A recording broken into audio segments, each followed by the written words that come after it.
Au jeu de l'évolution, il semblerait que les cartes n'aient pas été distribuées équitablement. Il y a les animaux et il y a les plantes. Mais tous les atouts ne sont-ils pas aux mains des premiers? Seuls les animaux ont un cerveau. Ils peuvent voir, sentir, entendre et communiquer. Seuls les animaux ont des muscles, ce qui donne de l'agilité à leurs pattes ou de la puissance à leurs ailes. Les animaux vont sans cesse de l'avant.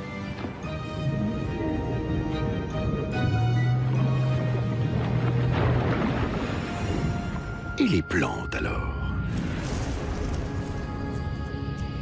Sans nerfs ni muscles, elles paraissent fatalement défavorisées.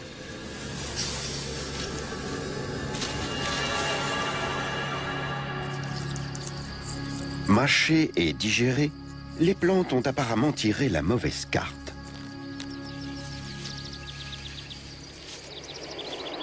Mais en réalité, elles ont plus d'un tour dans leur sac.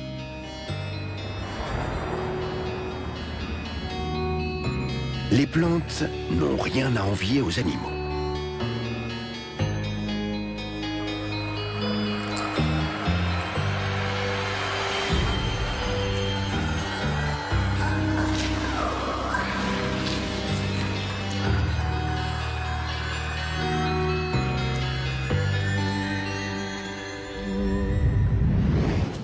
Dans la vie, pour grandir, il faut savoir où est le haut et où est le bas. Sans le sens de la pesanteur, le poulain ne pourrait jamais se dresser sur ses pattes.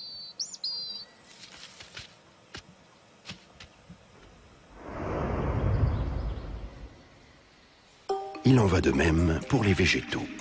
À peine venus au monde, les racines doivent se frayer un chemin vers le bas dans la terre. De même, le bourgeon doit savoir où est le haut et dans quelle direction il doit pousser, jour et nuit. Les plantes doivent avoir, elles aussi, le sens de la pesanteur, sans quoi elles ne pousseraient jamais.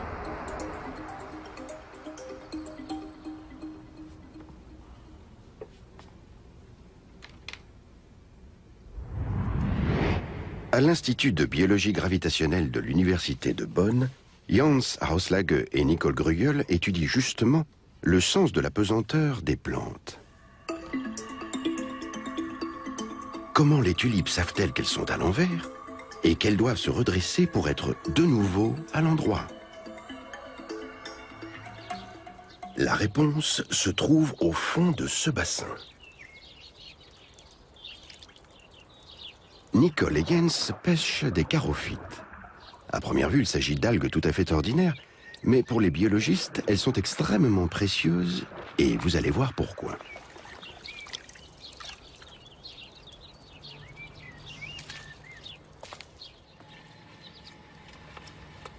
Les charophytes sont capables de se régénérer. Les petits morceaux que l'on a coupés repoussent.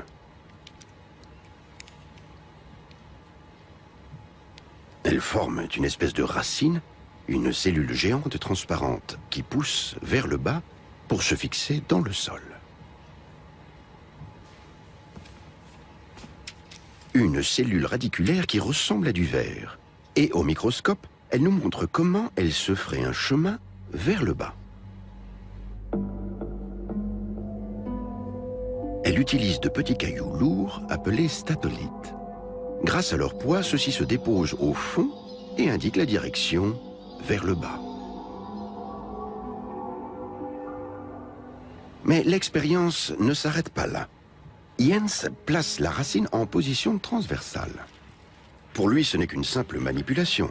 Pour la racine, c'est une situation complètement nouvelle. Et ces statolites réagissent sans tarder. Ils suivent la pesanteur et entraînent la racine vers le bas. Sa paroi supérieure pousse plus vite que sa paroi inférieure, ce qui forme une courbe parfaite. Et il en va ainsi jusqu'à ce que tout soit rentré dans l'ordre et que les statolites aient retrouvé leur place. Les plantes s'orientent donc selon la gravité. Cela vaut pour la racine comme pour la tige, mais l'une et l'autre poussent en sens inverse.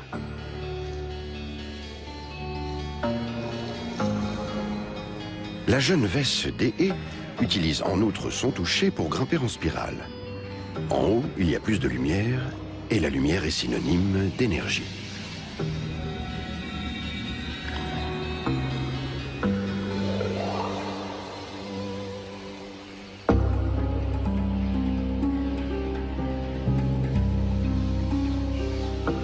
Si elles arrivent à se frayer un chemin vers le haut, elles ne sont cependant pas au bout de leur peine.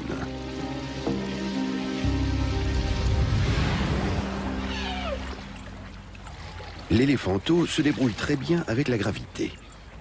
Mais pour le moment, il a une très grosse faim et pour cela, il s'en remet à sa trompe. Elle flaire le bon lait dont il a besoin pour calmer sa faim, comme tout jeune mammifère qui se respecte.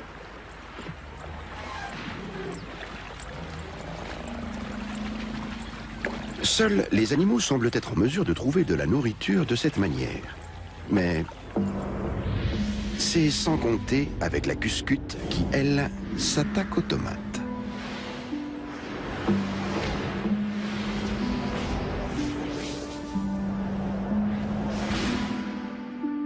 Nous sommes dans les serres de l'université de Pennsylvanie. Sous l'œil attentif des scientifiques, la cuscute nous montre de quoi elle est capable en envahissant tout simplement un plant de tomates. Consuelo de Moraes et son équipe de chercheurs observent religieusement comment elle tire les ficelles et comment elle forme des fleurs et des capsules. Tout ce dont elle a besoin provient des tiges de tomates. Elle les perfore et les suce. Un véritable parasite. Sans tomates, elle serait condamnée.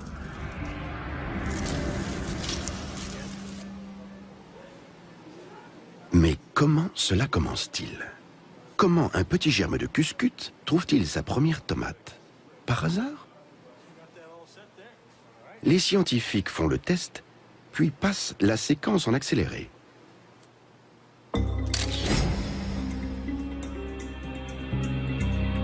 Le germe se dirige résolument vers le plant de tomate. Et ce n'est pas le fruit du hasard.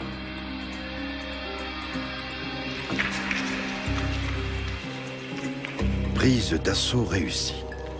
Désormais, la cuscute peut se nourrir exclusivement de la sève de la tomate.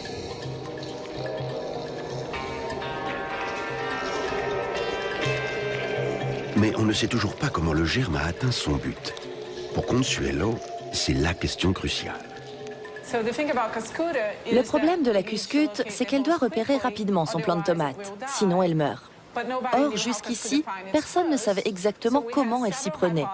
Nous avions plusieurs hypothèses, mais notre préférée, c'était que la cuscute flaire son hôte. Un test d'odeur va le prouver. Lumière abondante et chaleur estivale constituent les conditions idéales pour les jeunes plants de tomates placés sous cloche. Ils poussent et produisent un parfum, le parfum original de la tomate. Marc Mecher, le mari de Consuelo, est lui aussi biologiste et participe à l'expérience. Il contrôle l'air qui afflue constamment dans les récipients en verre et qui absorbe les molécules odorantes. Celles-ci s'accumulent dans les filtres placés à la sortie. Consuelo extrait le liquide des filtres et obtient ainsi une eau claire et parfumée qu'elle verse goutte à goutte dans un petit récipient en caoutchouc. La cuscute va-t-elle réagir? Ou préférera-t-elle le véritable plant de tomate que l'on a placé sous cloche pour masquer son odeur? Le germe a le choix. L'expérience peut commencer.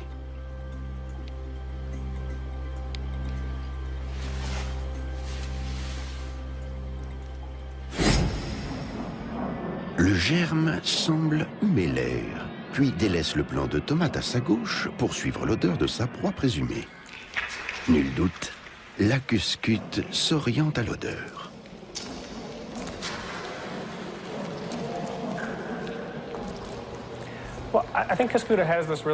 La cuscute a un comportement très sophistiqué qu'on ne s'attendrait pas à trouver chez les plantes, mais plutôt chez les animaux. Comme un animal, la cuscute flaire sa proie, l'attaque et la suce. Mais c'est l'exception qui confirme la règle. Les plantes communes se nourrissent de manière banale et ne peuvent guère rivaliser avec les animaux.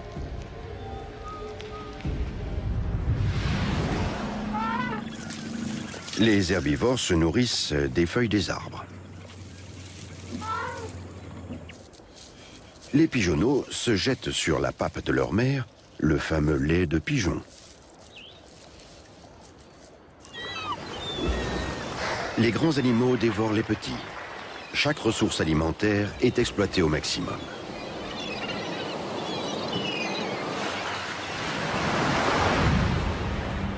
Il en va autrement pour les plantes. Elles produisent de l'énergie rien qu'avec la lumière du soleil et vont chercher dans l'air et dans le sol ce dont elles ont encore besoin pour se nourrir. Par exemple, l'azote et d'autres minéraux. Du moins, en temps normal. Voici un cas d'urgence, même si ça n'en a pas l'air. Cet étang semble idyllique, l'eau regorge de vie.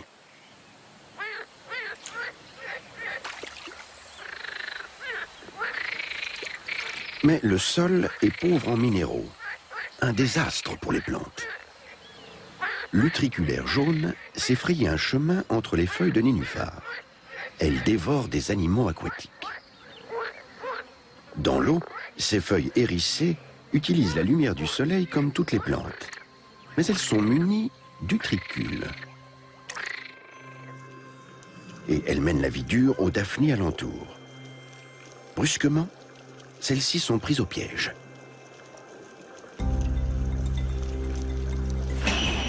Vous venez de voir la plante la plus rapide du monde.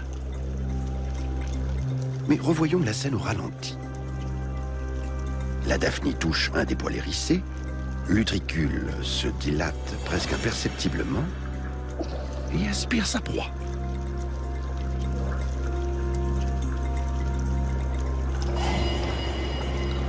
À l'intérieur, des enzymes de digestion sont sécrétées.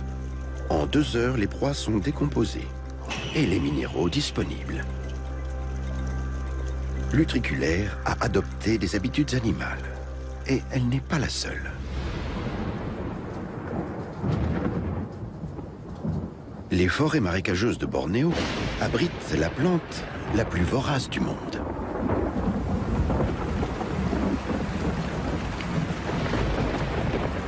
Ici-bas, les averses quotidiennes charrient quantité de nutriments au sol. La plante tueuse est censée capturer 6000 insectes par heure. Cela paraît impossible. Mais Marlis et Denis Merbach, tous les deux biologistes, ont percé son secret.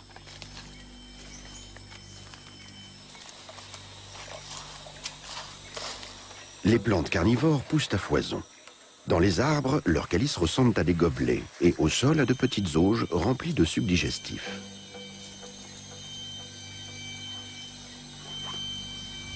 Des népenthès à perte de vue. Les insectes vivent dangereusement dans cette forêt.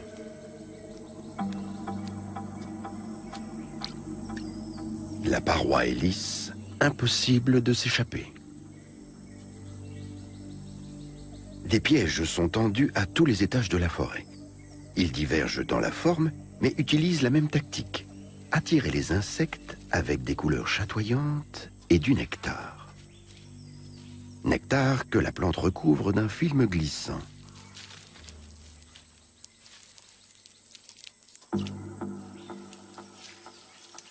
Marlis Merbach connaît bien les népenthès. Mais là, c'est la surprise. Denis, regarde, il y a un tétard, viens. Tu le vois? Comment le petit animal se retrouve-t-il là? Et comment résiste-t-il au suc digestif?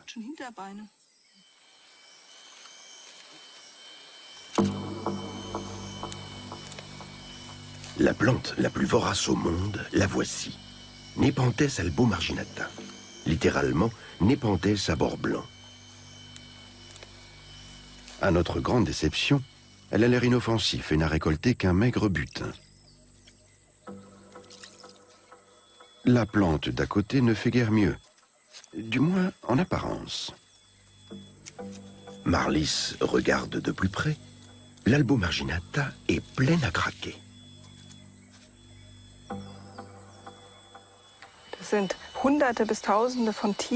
Il y a des centaines, voire des milliers d'insectes dans cette plante.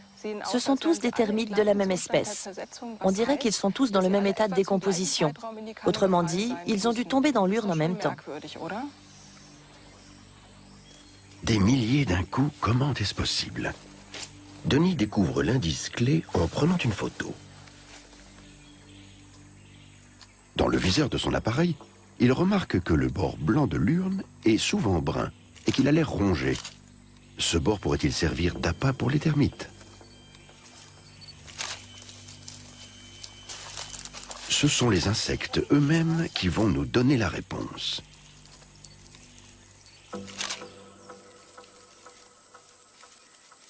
Bien qu'aveugles, les ouvrières avancent à toute allure. Elles suivent l'odeur de leurs éclaireuses. Et celle-ci les conduit directement jusqu'à une albomarginata. Les termites sont dans tous leurs états. Dans la précipitation, ils mordent à pleine mandibule le bord blanc de la plante.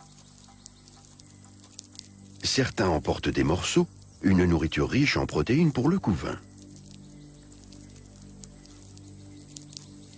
Rassasiés, les premiers repartent, mais d'autres accourent.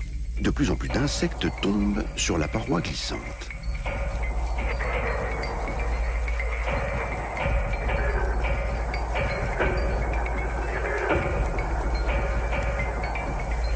Et voilà comment la plante vorace se remplit la panse. Les termites ainsi entassés sont condamnés. Ils apporteront à la plante des minéraux qui leur permettront de construire de nouveaux pièges à termites.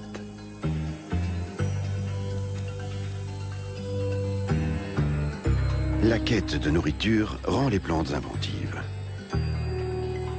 Mais à quoi bon trouver la meilleure alimentation quand on se fait soi-même manger? Par des charançons, par exemple, qui aiment tout particulièrement perforer les urnes de jeunes Nepenthes, détruisant ainsi leurs pièges. Une attaque sans riposte. Les plantes semblent être à la merci de leurs ennemis. À l'inverse des animaux. En cas de danger, ils peuvent fuir, se cacher ou se défendre. Cela vaut même pour le paisible pigeon.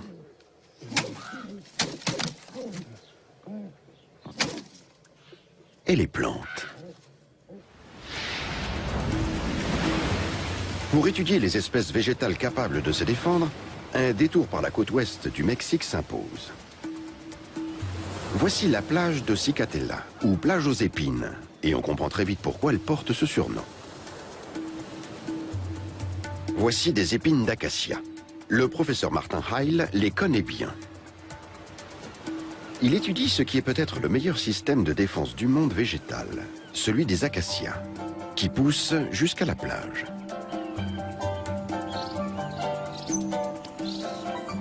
Leurs épines pointues constituent une arme de dissuasion contre les animaux de pâturage.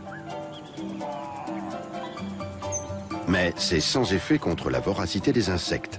Ainsi, cet acacia a l'air bien mal en point. Il est dévoré par les insectes et envahi par les plantes grimpantes. À l'évidence, il est sans défense et les hémiptères en profitent. Mais c'est l'une des rares exceptions. Normalement, nous explique Martin, les acacias savent très bien se défendre. Et il nous montre comment. Il suffit de tapoter et de souffler un peu pour les apercevoir. Les fourmis. Les acacias sont protégés par des fourmis agressives qui ne connaissent pas la peur. Elles s'accrochent et piquent comme des guêpes. Martin en fait la mère expérience.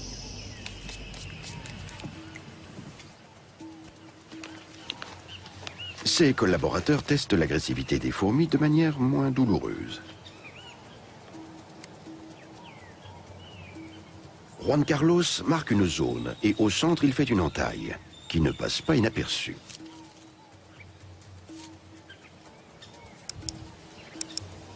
À l'armée, les sentinelles accourent. Le nombre de fourmis qui arrivent en une minute donne une idée de leur agressivité.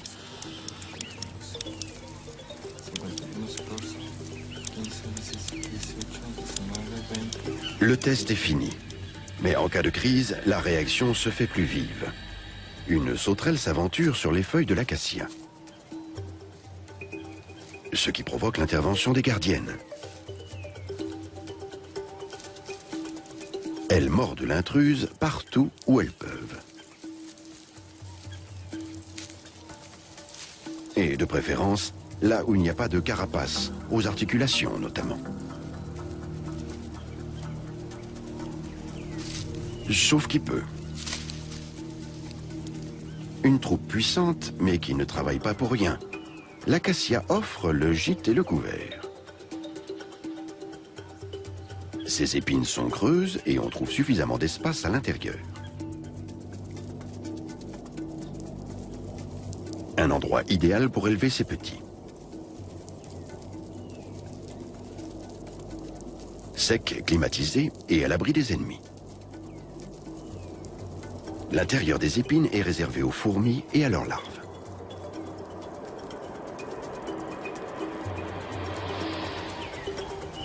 Mais l'acacia fait encore plus pour ses gardes du corps. Il sécrète ses corpuscules orangés riches en protéines. Pas facile à détacher, mais avec force et patience, on y arrive. Et hop, dans le creux de l'épine pour nourrir le couvain. L'entrée est étroite, mais à reculons, ça passe. La production de nourriture pour le couvain demande de l'énergie. Mais l'acacia en prend son parti pour récompenser sa troupe d'intervention rapide.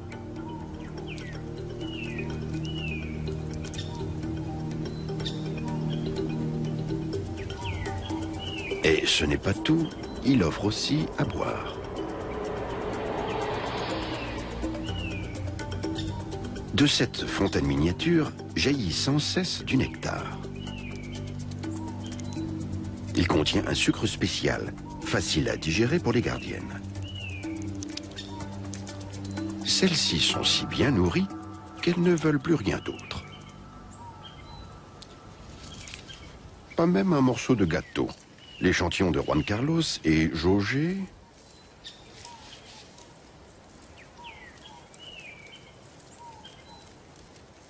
avant d'être évacué. Même le sucre ne suscite pas le moindre intérêt.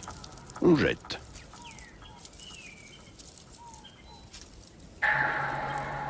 Grain après grain.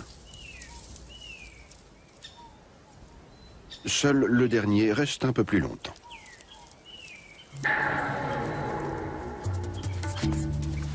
Pour Brian, le caméraman, les fourmis gardiennes représentent un défi, tellement elles sont petites et véloces. En plus, le vent ne lui facilite pas le travail.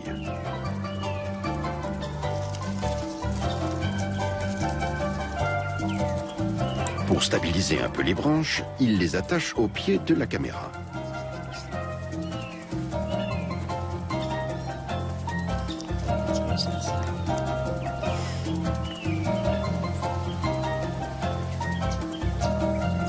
L'image est plus stable, du moins pour le moment.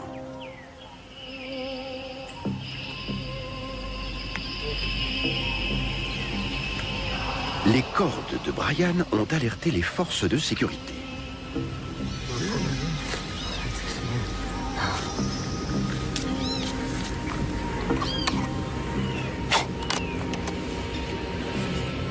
Et il devient urgent de couper les cordes.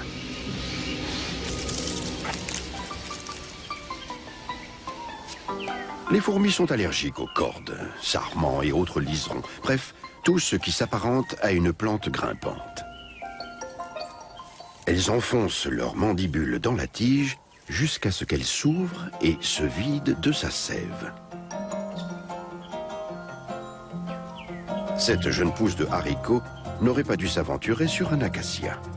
L'arbre est surveillé 24 heures sur 24.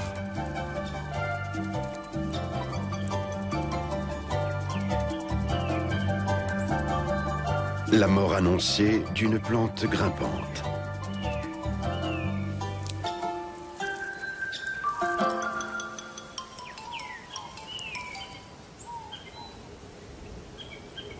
Des feuilles immaculées, ni sarment ni liseron. La stratégie de défense de l'acacia est payante, y compris pour ses gardiennes et pensionnaires.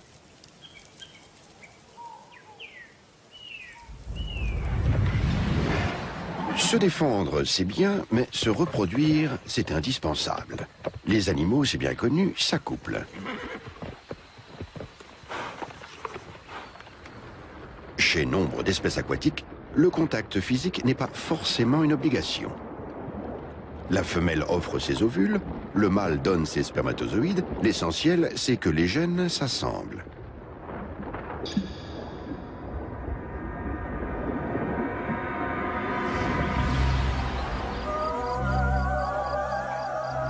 Les plantes aussi ont des rapports sexuels pour se reproduire. Ce n'est pas simple quand le partenaire est loin et inaccessible. Les fleurs surmontent la distance grâce à des courriers volants pour lesquels elles créent des plateformes d'atterrissage aux couleurs chatoyantes. Leur forme diffère, mais en gros, elles mettent à disposition des récipients avec du pollen.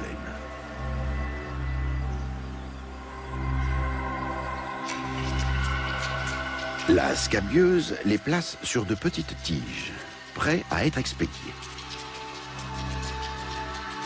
Les fleurs permettent les rapports sexuels à distance. Les grains de pollen contiennent en effet les gènes mâles, les spermatozoïdes pour ainsi dire, prêts à être enlevés. Le premier courrier s'approche.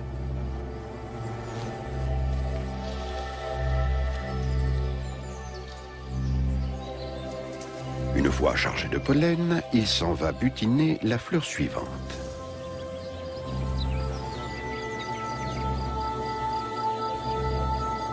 Ici, le stigmate femelle attend de recueillir le pollen, un acte d'amour à l'intérieur de la fleur. Autre courrier, autre commanditaire.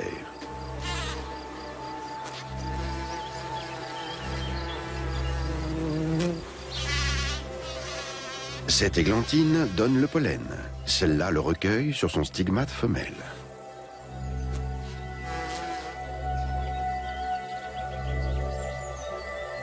Quand on ne peut pas livrer soi-même son matériel héréditaire, il faut l'expédier et s'acquitter des frais.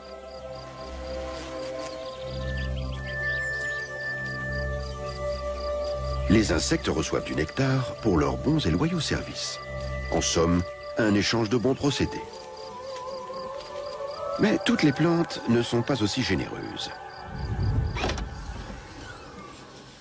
Le documentariste Karl-Heinz Baumann a une longue nuit devant lui. Il voudrait observer l'arôme et ses obscures machinations. Le spadis, l'épi enveloppé d'une feuille encornée, aurait des vertus calorifères. Pour le vérifier, Karl-Heinz a apporté une caméra infrarouge qu'il braque sur l'arôme.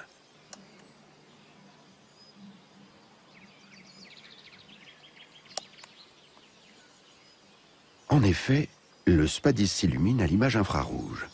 Il affiche 10 degrés de plus que la température ambiante. Et comme le constate Karl-Heinz, il ne sent pas la rose, ou plus exactement, il pue. Une odeur de pourriture et d'excréments. La chaleur répand l'odeur pestilentielle dans la prairie, ce qui a le don d'attirer les mouches papillons et autres petits insectes. Mais ceux-ci finissent par glisser au fond. sans espoir de s'en sortir car les parois sont lisses et infranchissables.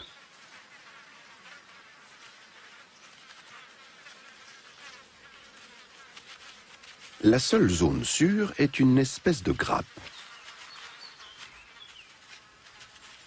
Ce sont les stigmates femelles de la rome qui produisent des gouttelettes sucrées. Les mouches prisonnières doivent y goûter pour se défaire de leur pollen, si tant est qu'elles en aient apporté. La rome veut avoir des rapports sexuels, en plein milieu de la nuit.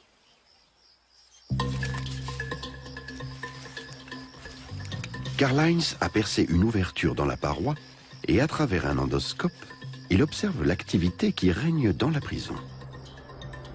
Au-dessus de la zone des stigmates, une sorte de panier suspendu commence à bouger.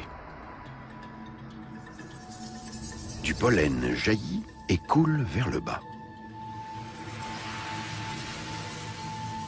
Des pluies jaunes s'abattent sur les prisonnières qui sont alors saupoudrées de pollen de la tête aux pieds.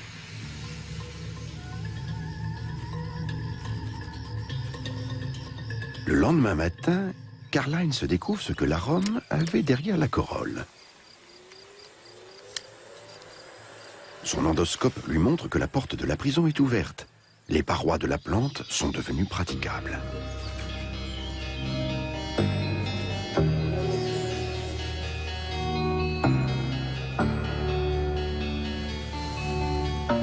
Les prisonnières sont relâchées et chacune porte du pollen.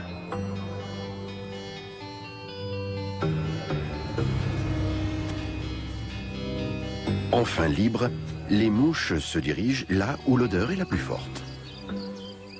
Le spadis chaud de la rome voisin attend ses pollinisateurs.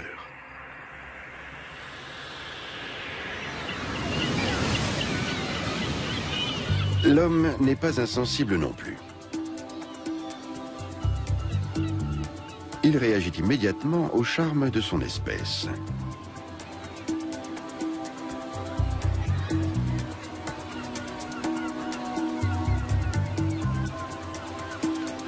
Les signes érotiques utilisent tous les canaux sensoriels. Il titille l'œil, stimule le toucher, envoûte l'ouïe, exhale des odeurs à peine perceptibles.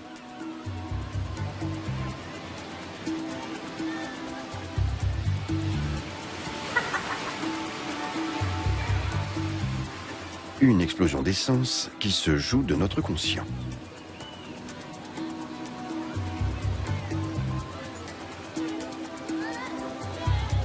Certaines images sur papier glacé font office de stimuli.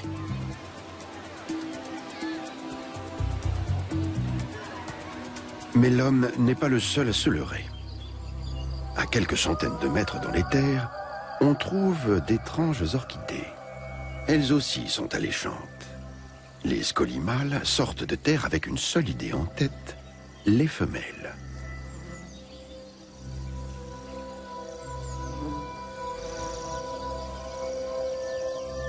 Et la fleur de l'ophrys miroir en a l'apparence. Des ailes déployées, des formes rondes, un parfum sensuel. Pour les scolies, c'est tout simplement irrésistible. Que ce soit vrai ou pas n'a aucune importance. Les mâles accourent et tentent de copuler.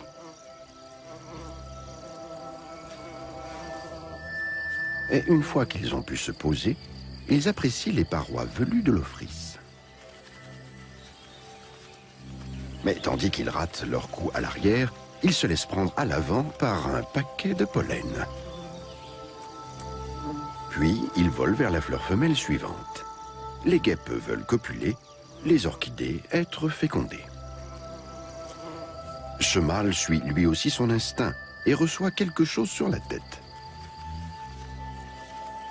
Ce n'est pas très satisfaisant. Il tente sa chance chez la voisine et lui apporte le bouquet de pollen. Mais tous ses efforts pour assurer sa reproduction ne bénéficient finalement qu'à l'orchidée. Et maintenant, voilà qu'en plus, ils se battent pour leurs fausses femelles. Des combats entre rivaux sont fréquents chez les animaux.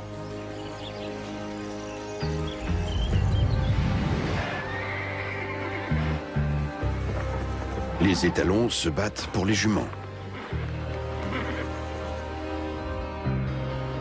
Les homards bataillent avec leurs pinces, car les femelles ne prennent que les plus forts.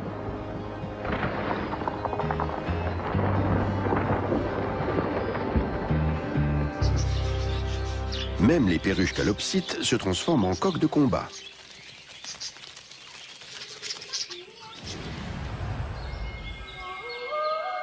Aussi incroyable que cela puisse paraître, les fleurs livrent elles aussi d'âpres combats pour assurer leur descendance. Des combats secrets entre les grains de pollen. Même s'ils collent aux stigmates, ils ne sont pas encore parvenus à destination. Leur matériel génétique doit atteindre l'ovule. Or, celui-ci se trouve bien plus bas, dans l'ovaire, sous la fleur. Pas facile d'arriver jusque-là pour ces grains de pollen collants. Mais ils y parviennent à leur manière. Un fin tube pousse sur chaque grain de pollen. Il descend dans le stigmate et poursuit son chemin vers l'ovule.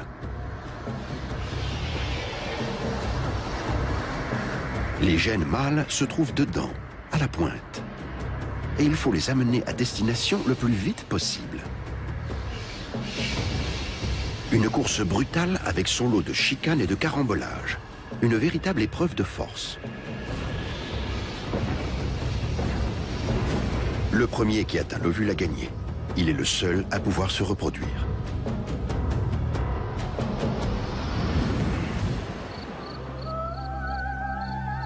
Sous ces allures paisibles, le monde végétal est le théâtre de combats acharnés.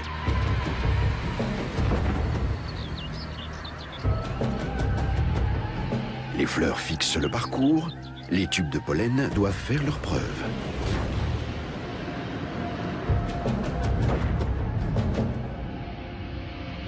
Le champion est identifié et sa victoire porte ses fruits. Fruits qui portent les germes de vie et arrivent maintenant à maturité.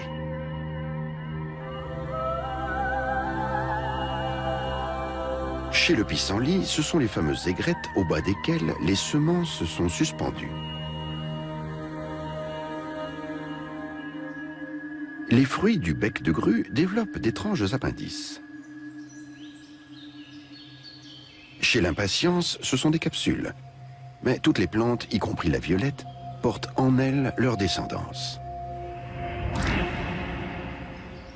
Comme les animaux.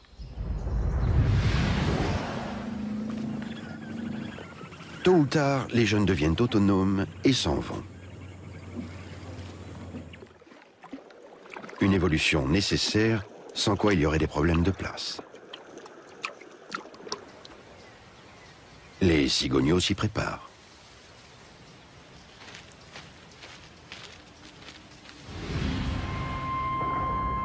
Les plantes sont confrontées au même problème. Les jeunes doivent partir quand ils sont mûrs. Le pissenlit les disperse au vent. Le bec de grue, lui, mise sur sa propre force. Ses fruits, aux appendices en spirale, se mettent en branle dès qu'ils touchent le sol. Quand celui-ci est humide, la spirale se déroule. La semence, située à la pointe, avance.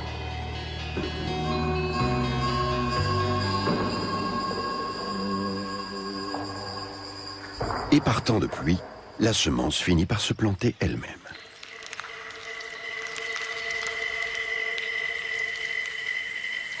Ainsi, l'humidité est un moteur dans le règne végétal.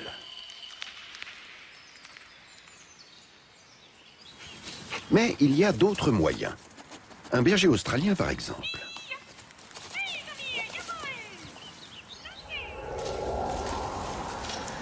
Les fruits de bardane se fixent dans ses poils et se propagent au rythme du chien.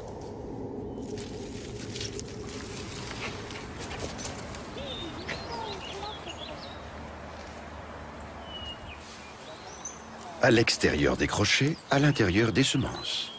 Et grâce à la jeune femme, la propagation gagne encore quelques mètres.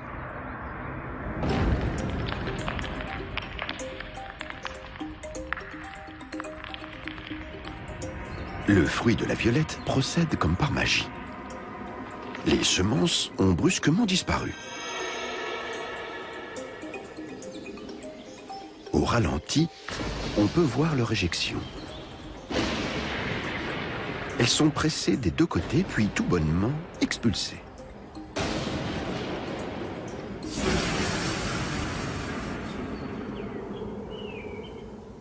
Les fruits du concombre sauvage ressemblent à de petites bombes.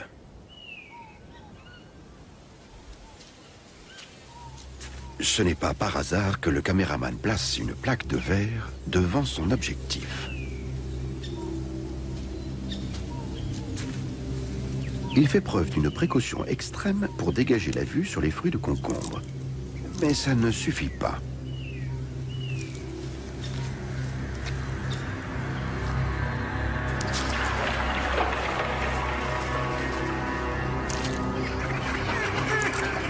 Il vise toujours les lunettes.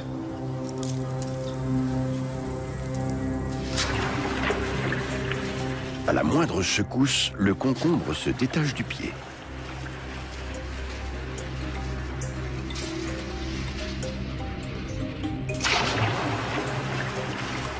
La sève se projette à 10 mètres à la ronde, en emportant les semences.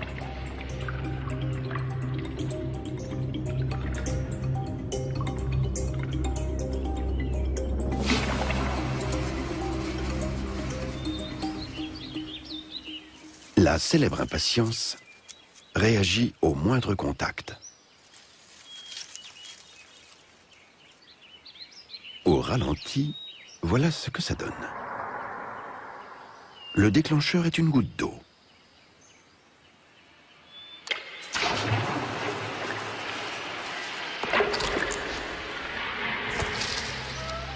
La capsule explose d'un coup et catapulte les semences. À quelques mètres seulement. Et c'est une terre nouvelle pour la prochaine génération.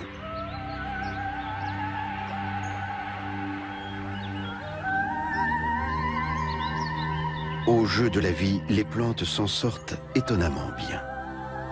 Et elles sont encore loin d'avoir abattu toutes leurs cartes.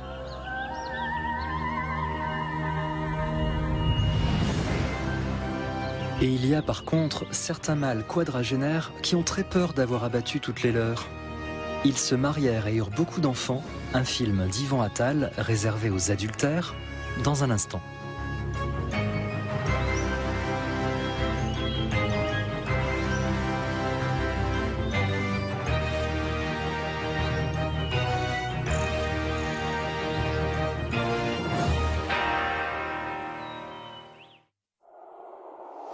Dans